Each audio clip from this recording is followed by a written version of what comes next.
Scheherazade's stories. Tonight's story is about watching and being watched. There was one room Daniel never stayed in. It wasn't locked, it wasn't hidden, it wasn't forbidden. It was simply the room he always passed. Every apartment he lived in had one. Sometimes it was a spare bedroom, sometimes a small office. Once, it was just an alcove near a window that could have been anything. Daniel furnished the rest of the space carefully. He chose couches that felt neutral, tables that didn't invite clutter, lamps with warm but indirect light. He liked apartments that felt finished quickly, as if he could step into them without leaving fingerprints behind. But there was always one room that remained undecided. He told himself it was practical, no rush, no immediate need. He liked keeping options open. What he didn't say out loud was that once a room had a purpose, it stopped being temporary, and Daniel preferred temporary. The first time someone mentioned it was Clara. She had been in his life for almost a year, which already felt like a quiet miracle to him. She moved through spaces differently than he did. She opened drawers without asking, left books half-finished on tables, made tea and forgot about it. She noticed things. One evening, she stood in the doorway of the unused room, arms crossed, looking thoughtful. "You never go in here," she said. Daniel leaned against the wall behind her. "I do, sometimes." She shook her head. "No, you pass it. That's different." He smiled lightly. "It's just a room." Clara turned to look at him. "It's an entire part of your apartment that doesn't exist yet." "That's dramatic," he said. She smiled faintly. Everything important sounds dramatic before it's named. Daniel didn't answer. They didn't argue about it. They rarely argued about anything. Clara wasn't confrontational. She noticed, commented, then let things rest. 2 weeks later, she moved out. Not because of the room, not directly. She said she felt like she was living in a place that was always being prepared for someone else, someone who hadn't arrived yet, someone who might never arrive. Daniel nodded, understanding more than he wanted to admit. After she left, the room stayed empty. Years passed. Daniel moved cities, changed jobs, changed furniture, changed the way he described himself to new people. But the pattern remained.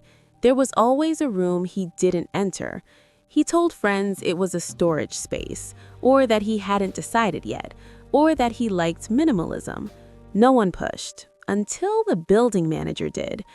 Daniel had just moved into a new apartment, older building, high ceilings, long corridors that echoed slightly when you walked too fast.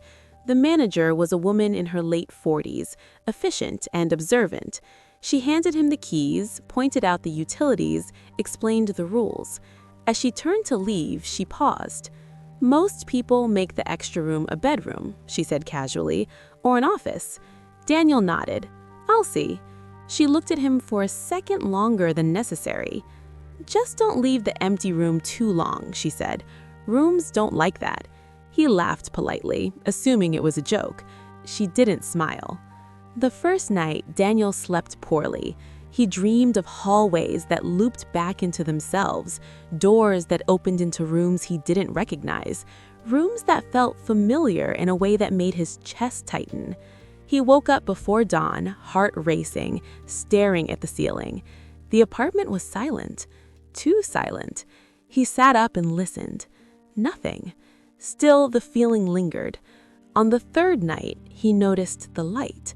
It was faint at first, a soft glow under the door of the unused room.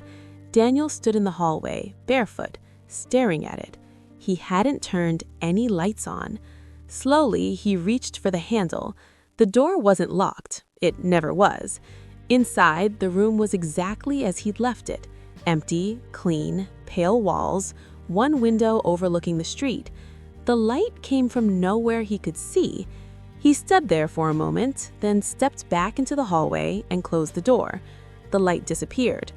He told himself it was stress. Work had been demanding, the move had been tiring. Old buildings made noises. Old buildings settled. The The next morning, he found a chair in the room. It wasn't his. It was wooden, simple, placed carefully near the window. Daniel stood frozen in the doorway. He checked the rest of the apartment. The door was locked, the windows were closed. Nothing else was disturbed. He called the building manager. "I think someone entered my apartment," he said. She listened calmly. "Is anything missing?" "No," he said. "There's just something that wasn't there before." "What is it?" she asked. "A chair."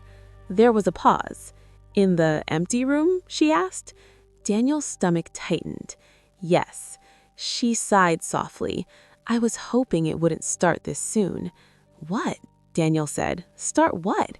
"I'll come by this afternoon. It's easier to explain in person." When she arrived, she didn't look surprised. She walked straight to the room, stood inside, and nodded. "It always begins with furniture," she said.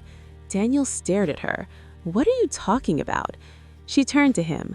"How long has this room been empty?" "A few days. Here. Years, I guess, in other places." She studied him. "You always leave one room unused." Daniel didn't answer. She continued. "Rooms exist to hold parts of people. When you don't give them anything, they start holding what you avoid." "That's not possible," Daniel said. She met his gaze. "Neither is pretending you don't know what I mean."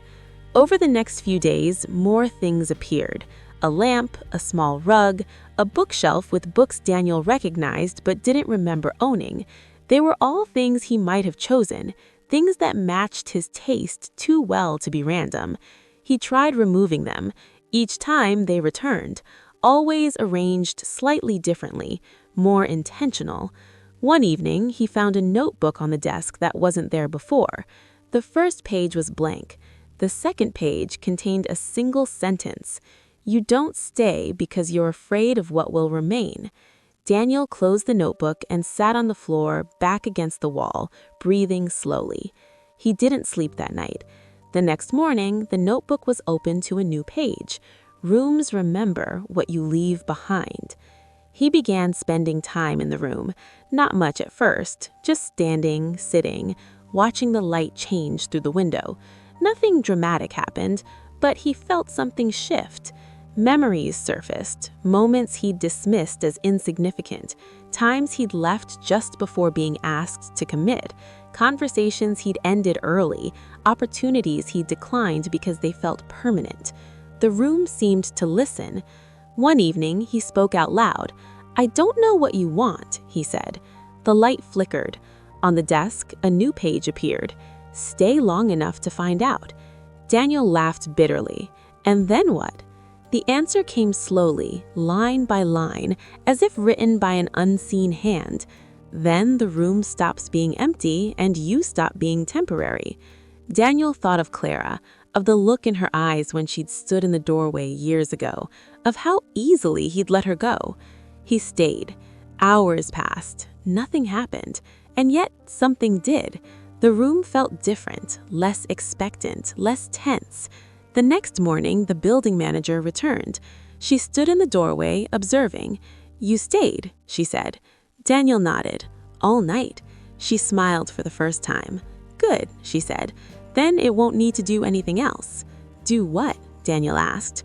"Remind you." After that, the room stopped changing. The furniture remained, the notebook stayed blank. Daniel began using the space.